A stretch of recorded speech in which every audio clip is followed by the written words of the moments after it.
Hi everyone, I'm Kelly Sydnor. Today's DIY video is going to focus on my son's elevator. We had an elevator installed for him when he became quadriplegic almost 9 years ago.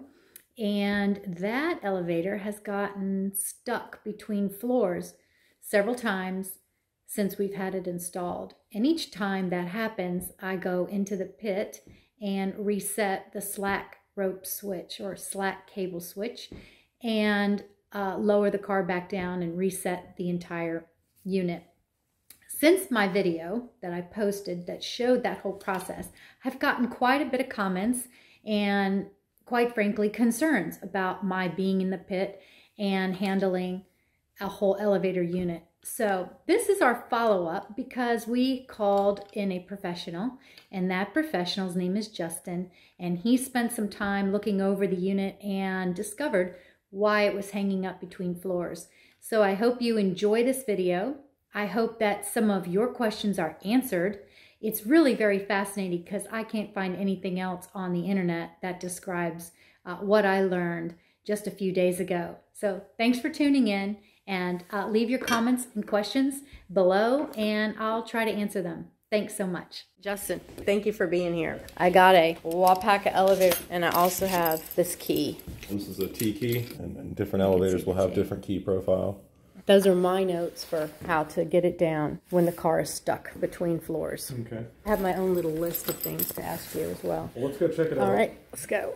We've pulled some stuff out of there to make it easy to get in. I've been told I'm not supposed to store anything in here. Is that true? It's not suggested by us, of course. Things can fall over and land on the equipment. So those are for your door operators, auto doors. Okay. So you just bypass the battery backup on it? Yes. Should I not? I mean, they're really used only during a power outage. If you were riding the elevator, it'll bring you down to the nearest floor and fire the door lock. But we have a generator that automatically kicks in. Is that why we are bypassing that? Typically, those batteries last like 5 years. It's probably dead now then. And a lot of times to get through that, you know, if you don't have a battery readily available, you can plug the two leads together. So this is the power in to power up the battery backup. But we've got a bad battery. That's telling me that it's not on the last landing, but it's in between. It's just under the 4th floor, kind of? It's just under the 4th. Okay. I'll grab my pendant and we'll run it down the proper way. Okay. All right. Well, can we talk about that? Is there a way to bring the elevator down besides me going in here and I hit the button and I bring it down? This is the safest, proper way that, you know, let's say the fire department or Mama. Or you yourself. But yeah, obviously you already know about the manual relief valve.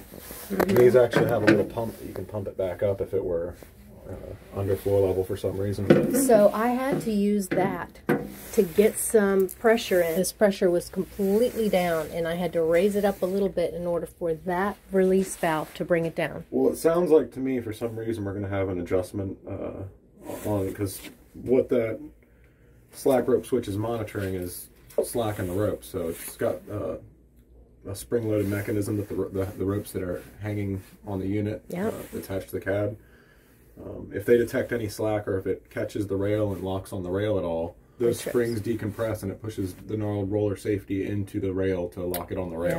Okay. And that's where you'll lose your pressure. So I'm just seeing that, I'm assuming that we're locked on the rail right now, and that's why we are locked on the rail. When you're pumping it up, you're getting it off, so it kicks those little dogs back in. Correct. And then you can drop it down. We want to see why that's happening, and if it's just an adjustment or if there's something wrong in the rail. I'm gonna go grab my pendant real quick. Okay, great. What is that tool? It's a run pendant. So we have a stop button on it that we can stop the unit and run it up, run it down.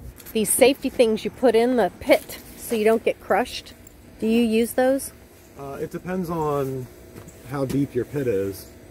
Typically in a situation like this, there should be a stop switch in there so that the motor can't run.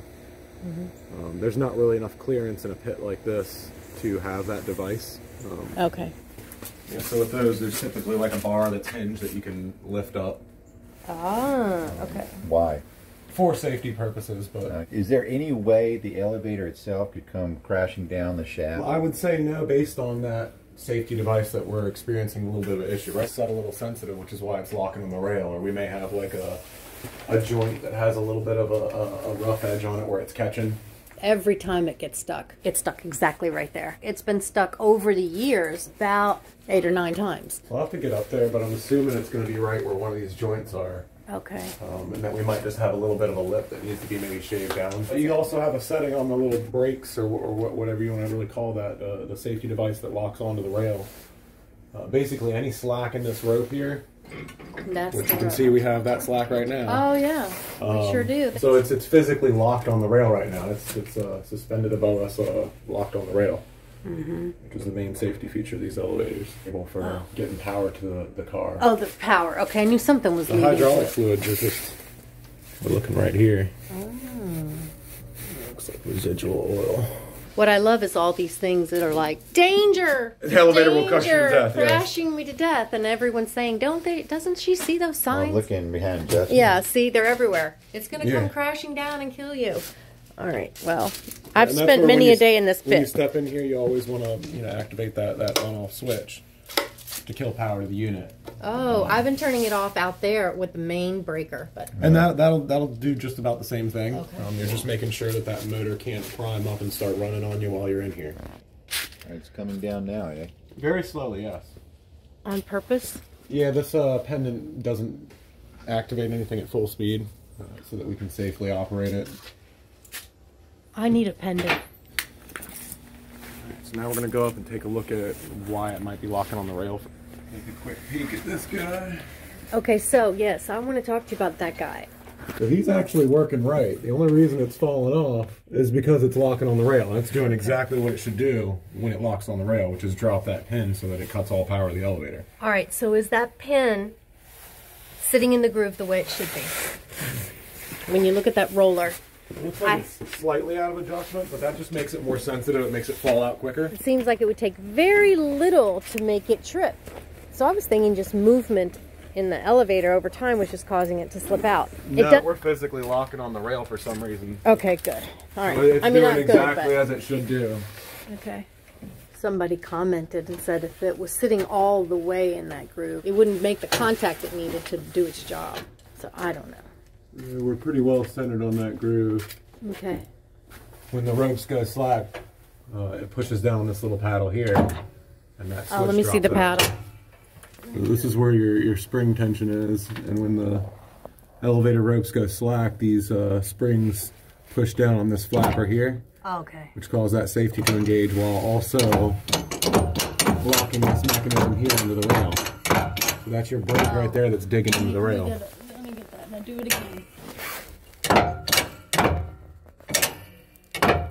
And those are physically what stop the unit and lock it in place. Like I said, it was working fine before. Obviously, it wasn't just dropping out for no reason. There's a reason why it was locking on the rail, and we're going to go find that out now. Very good. So you want to go upstairs and see where this all is? I'm going to grab a rail file real quick, because I'm assuming that we're going to have something that I need to file down on that rail. Okay. Wonderful. Yeah, I'm in. I'll open the door. Hello? Come in. Justin's here. Pause. Good morning. Hey, man. Hey, how are you? Nice to see you. Are you getting it all worked up? Yeah, man. Cool, great. I think we have locking on the rail up here for some reason. Oh, really? We're locking right on that joint and marks where it's locking on this side on the rail. Oh, you can feel it. Can I feel it? See those? That's where it's locking. Oh, every time. I feel that. Mm-hmm. Oh, it's like it's rough. We'll take a look at that and just file that down.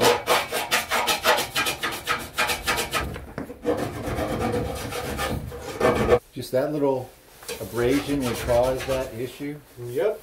It doesn't take much. They're set pretty sensitive. And that's why I said it's in the same spot every time. Cole, Yes. you're going to be happy to be out of your room. Yeah, I've been here for going on, what, a week now? Wait, did anybody bring you any provisions? No, I've been having to find scraps on the floor, and it's been rough. Where's Charisma? Charisma? Yes. I'm doing my hair. I can see your legs. I'm naked. No, you're not. Did you say naked? I'm naked under here. Most of us are naked under our clothes. Did you know that's what the top of the elevator car looked like? No. I've only ever been in the elevator, never on top. Your mom wanted to paint the interior of the shaft so when the door opened there would be something to see versus fresh board. I've seen some beautiful murals on walls before. Have you? Do you know anybody who does that? Can you do that too, Justin? I wouldn't say. I mean, my 7-year-old daughter could probably do a better job at that. Here's another question I got. Why did they use OSB in here instead of sheetrock, which is more I would fireproof? prefer to see fire-rated sheetrock myself. Yeah. Depends on the jurisdiction you're in as to what they'll approve and accept. There technically is no fire rating in your house. I mean, it's not like you have sprinkler systems or anything like that in the home like you would in a commercial setting. So residential, while we'd like to see 5/8 sheetrocks and many jurisdictions would probably require that. Mm-hmm. Mechanicsville, certain other areas don't really have any say-so as far as disapproving it unless someone at their county office says so. Huh. Because, I mean... Is it more expensive? Is this a cost-saving measure, or...? I can't really say either way. I mean... I think a sheet of sheetrock would cost less than a sheet of pressed board. I wonder why the number of times I've called to have somebody come out, that part wasn't looked at. Justin's better. Justin's the man. All right, Justin, can I do a touch test? Like all those. Oh, yeah. When I had to cross the river. Oh, yeah. That's smooth as silk. I'm going to run it up a little bit and check a little higher just to make sure that... That's not happening up there in the other they've area. got guides on that shiv system there. So any hang up of these ropes is going to cause the brakes at the bottom there that I showed you of the car to lock on the rail. And while I suspect that it's a joint and probably was caused by hanging up right there at the joint because we have the lip of where the two rails meet, still want to check everything else just to be sure. All right, well, that's awesome. I feel a little bit of a difference right there. Feel it? Does that matter? So with the guides, I'm more concerned with where they're riding inside the channel. Like here. Because that where white thing is the guide. And where that brake is actually contacting or riding, because it's riding along all the way up and down along that rail where you saw it locked out at. That's our most concerning point on this face, but we also have to worry about whether those guides are actually hanging up on the inside there. So we're fairly well lined up smooth. inside. Yeah, that's smooth. I want one of those things you've got right there in your hand. That would be illegal. But I'm DIY mom. Especially since you're filming it, he'll never give it to us. That's fun. There's the real car. You're not supposed to ride it on top like Justin does. If I could have a pendant, I would be so happy. Justin has explained that this unit is a roped hydraulic system. No! Hey, you do it to me all the time. My hair's not done. I know. It's only been an hour of work. It needs another hour to go. This is kind of neat. It's almost like you have an aquarium in here. Whoops. Now we have a painting. Hey, where'd you get that fan? The registry. What? You have a registry? Yes. That's beautiful. It's a very nice fan. We've been loving it. Our friend from the Netherlands hooked us up. Seriously? From the Netherlands? Man, that's nice. Very nice. Hello. He's back. It sort of looks like a magic act, like you're cut in half. Seriously? Alrighty, I'll be right back. All right. Cole, what is your take on this? You've been in the room, stuck in this room for a week now. How have you survived without eating them? My belly. My belly keeps me going. It's your reserve. Yeah. I'm like a hibernating bear. You do look a little thinner now. He's not eating for a week. What do you expect? He's not. He has only been here for a day. Don't make it up. I haven't seen Charisma for about a week either. She's been doing her hair. Oh, it was funny. It was funny when Charisma and I were in the room watching a movie, finishing up, about to go downstairs for dinner, when we hear "ka-kunk," and then we hear some muffled something from Dad. What did he do? That was when the elevator got stuck. We heard him saying something in there. He obviously wasn't happy. Well, and I wasn't home to help him. I do a lot of muttering when I get upset. And then I thought to myself, well, I'm not going out for dinner. Oh, well. All right, well, thank you, Justin. Yes, sir. Yeah, Glad thank to have the you. elevator back. Yeah. All right, so how much did I pay today? Send you an invoice. You don't have to pay right now. Okay. 3 hours, and I can probably give another hour into it next time. So. Okay. Thanks, Thank sir. you. Yep. Thank you. I've never been expressly happy with elevator pricing, but it is what it is. I know, which is why I try to troubleshoot when I can. Yeah.